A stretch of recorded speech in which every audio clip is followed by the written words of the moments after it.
धृतराष्ट्र उवाच धर्मक्षेत्रे कुरुक्षेत्रे समवेता युयुत्सवः मामकाः पांडवाश्चैव किम कुर्वत संजय। धृतराष्ट्र बोले, हे संजय, धर्मभूमि कुरुक्षेत्र में एकत्रित युद्ध की इच्छा वाले मेरे और पांडु के पुत्रों ने क्या किया। यह श्लोक महाभारत के युद्ध के आरंभ में धृतराष्ट्र द्वारा संजय से पूछा गया प्रश्न है।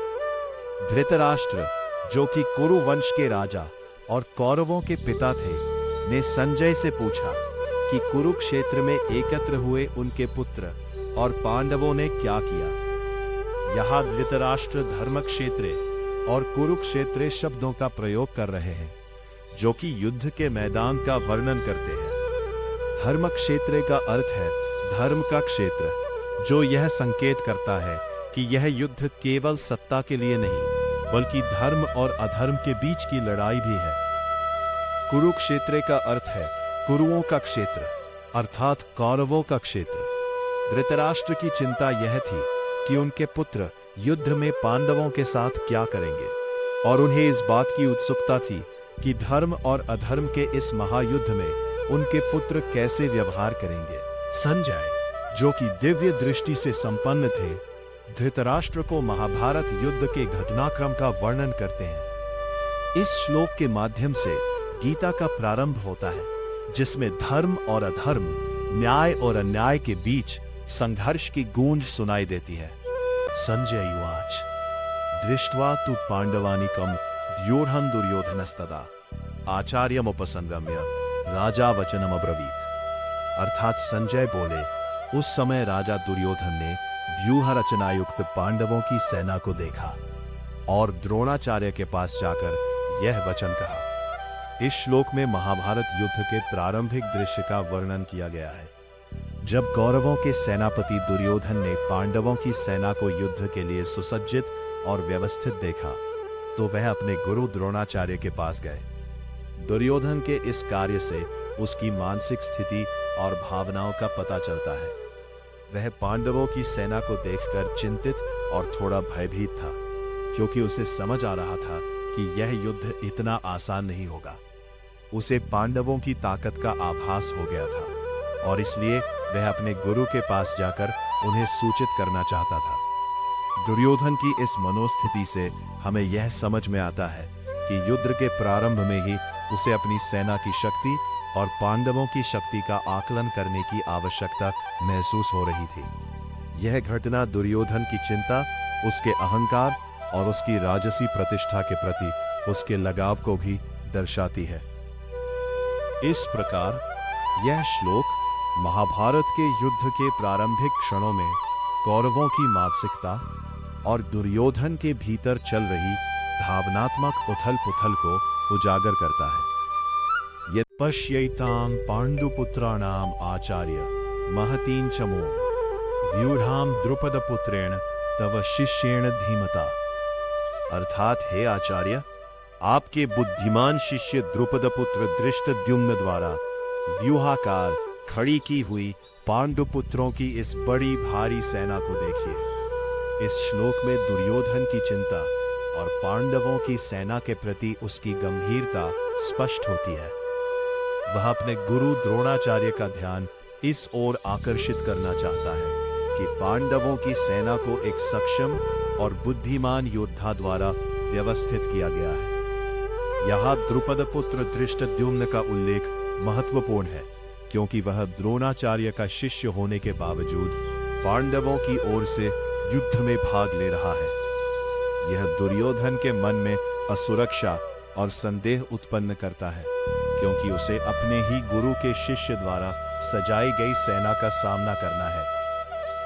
दुर्योधन की यह प्रतिक्रिया दर्शाती है कि युद्ध की स्थिति ने उसके मन में बेचैनी और भविष्य की अनिश्चितता को जन्म दिया है।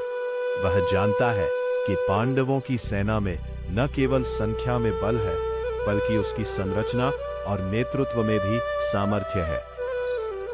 इस प्रकार यह श्लोक महाभारत युद्ध के प्रारंभिक मनोवैज्ञानिक तनाव को दर्शाता है, जहां दुर्योधन की चिंता और सावधानी स्पष्ट रूप से उभरकर अत्र शूरा महेश्वासा भीमार्जुन समा युद्धि युयुधानो विराटश्च द्रुपदश्च महारथः धृष्टकेतुश्चैकितानः काशीराजश्च वीर्यवान् पुरुजित कुंती भोजश्च शैब्यश्च नरपुंगवः युधामन्युश्च विक्रांत उत्तमौजाश्च वीर्यवान् सौभद्रो द्रौपदेयाश्च सर्व एव महारथः। अनुवाद। इस सेना में बड़े बड़े धनुषों वाले तथा युद्ध में भीम और अर्जुन के समान शूरवीर सात्यकी और विराट तथा महारथी राजा द्रुपद, धृष्टकेतु और चैकितान तथा बलवान काशीराज, पुरुजित, कुंती भोज और मनुष्यों में श्रेष्ठ शैब्य, पराक्रमी युधामन्यु तथा बलवान उत्तमौजा, सुभद्रा पुत्र अभिमन्यु एवं द्रौपदी के 5 पुत्र, ये सभी महारथी हैं। व्याख्या। इस श्लोक में धृतराष्ट्र के पुत्र दुर्योधन अपनी सेना का वर्णन करते हुए गुरु द्रोणाचार्य को सूचित करता है। वह कहता है कि उनकी सेना में भी अनेक शक्तिशाली योद्धा मौजूद हैं, जो युद्ध में भीम और अर्जुन की तरह पराक्रमी है। दुर्योधन अपने आत्मविश्वास को दर्शाते हुए यह बताता है कि उनकी सेना भी उतनी ही सशक्त और तैयार है जितनी कि पांडवों की सेना। महेशवासा, इसका अर्थ है महान धनुर्धारी।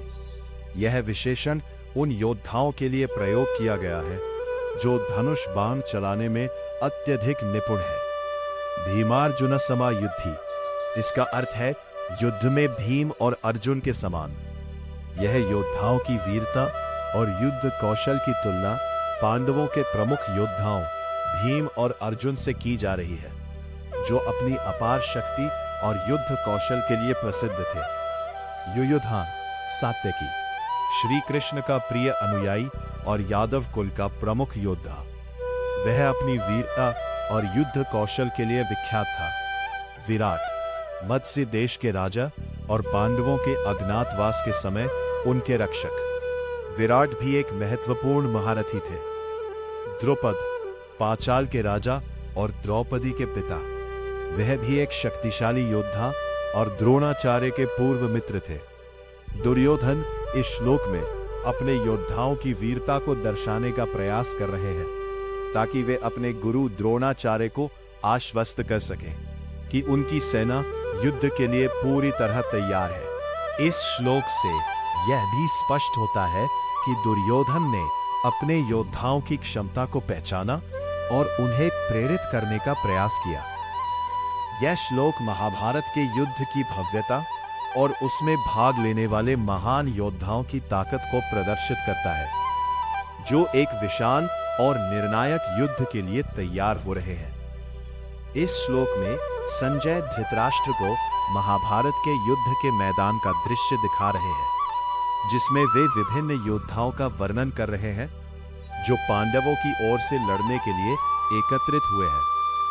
धृष्टकेतु, यह चैदी देश के राजा थे और एक वीर योद्धा थे। वे पांडवों के पक्ष में युद्ध कर रहे थे। चैकितान, ये वृष्णि वंश के थे और श्री कृष्ण के मित्र थे। चैकितान एक महान योद्धा थे और पांडवों की सेना के प्रमुख सेना नायकों में से एक थे।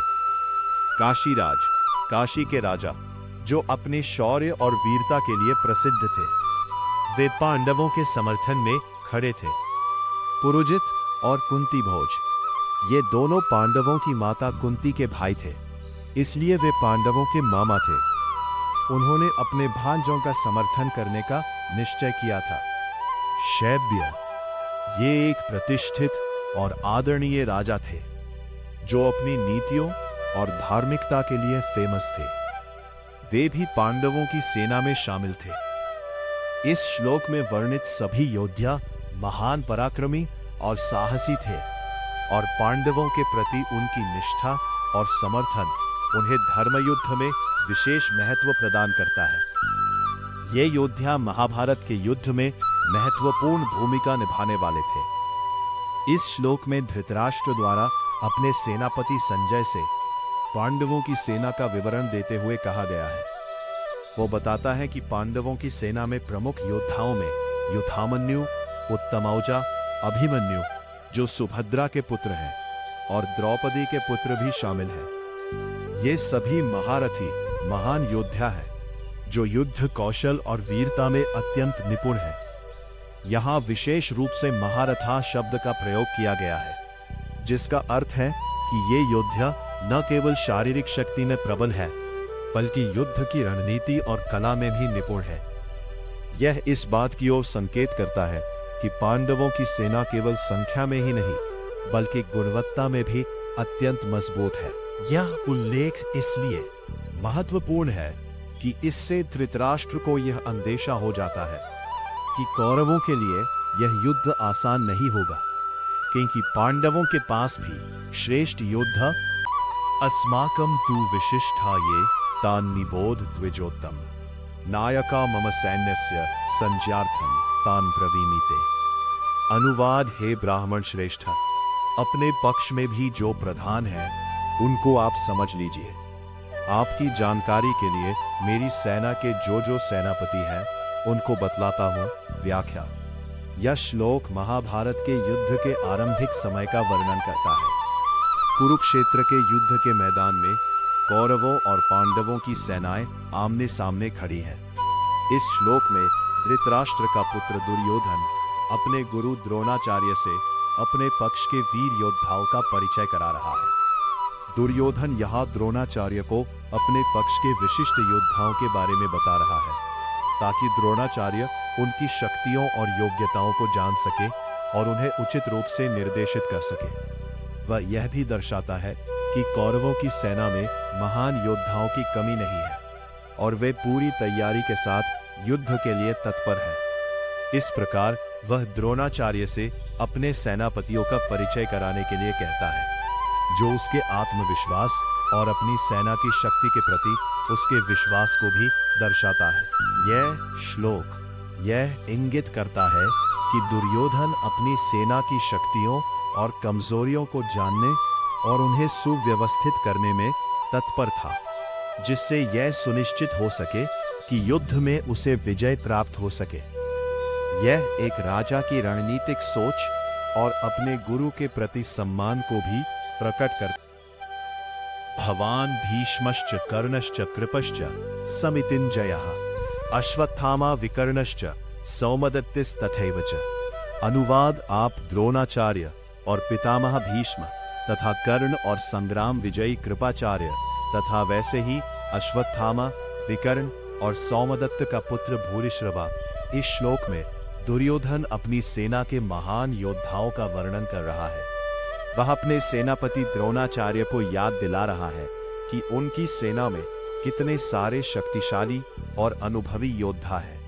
दुर्योधन चाहता है कि द्रोणाचार्य को यह एहसास हो कि उनके पास पांडवों के मुकाबले में बहुत बड़ी और शक्तिशाली सेना है। भीष्म कौरवों के पितामह और महान योद्धा, उनका आशीर्वाद और संरक्षण कौरवों के लिए अत्यधिक महत्वपूर्ण था। कर्ण दुर्योधन का मित्र और महान धनुर्धर, जो अपनी युद्ध कला और साहस के लिए प्रसिद्ध था। कृपाचार्य युद्ध में अपराजित योद्धा, जिन्होंने द्रोणाचार्य के साथ मिलकर कौरव सेना को प्रशिक्षित किया था। अश्वत्थामा द्रोणाचार्य के पुत्र और महान योद्धा, जिन्हें अमरता का वरदान प्राप्त था। विकर्ण धृतराष्ट्र का एक पुत्र और कौरवों का एक प्रमुख योद्धा। सौमदत्ति भूरिश्रवा बलवान योद्धा और कौरव पक्ष का महत्वपूर्ण सदस्य। दुर्योधन इन महान योद्धाओं का उल्लेख करके द्रोणाचार्य को यह भरोसा दिला रहा है कि उनकी सेना में ताकत और कौशल की कोई कमी नहीं है। वह चाहता है कि द्रोणाचार्य को पांडवों के खिलाफ आत्मविश्वास महसूस हो। मैं आपके लिए लाया हूं श्रीमद् भागवत गीता के संस्कृत श्लोक और उनका सही अनुवाद।